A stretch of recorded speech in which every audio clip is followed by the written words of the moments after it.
Hi, it's Andrew from I'm No Gardener.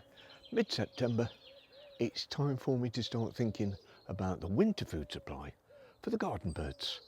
Now, I put bird food out 52 weeks a year, but in the summer months, I only put a little bit out, and it does take forever for them to eat it, because there's much more tasty morsels around the garden.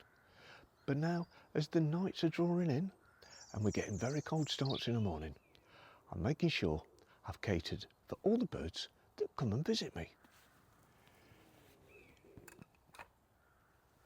Now I've chosen the top of the pergola because it's far enough off the floor so that cats and things can't be in danger.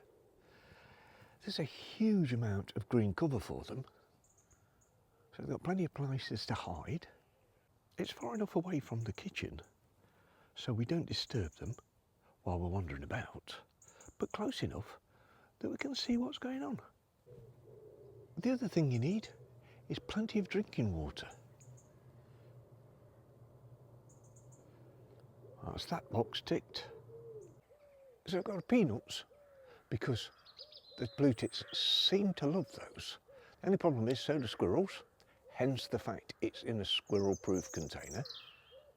A very fine meshed feeder that's full of Niger seeds and a piece of 2v1, I believe. Now, the reason I put a piece of wood right down the middle is because otherwise it holds so many seeds.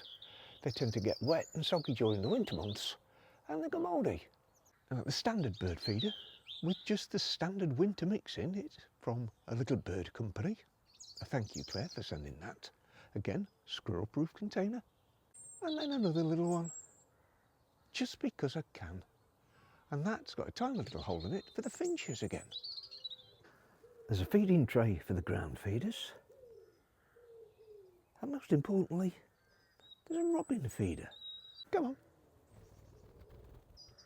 If you do set up a feeding station for the birds, you've got to make sure there's food there all the time through the winter months, because it uses a lot of energy being a little bird in the middle of winter to come and find food. So you want to know they know where it is, and they want to know that when they get there, there's plenty to eat.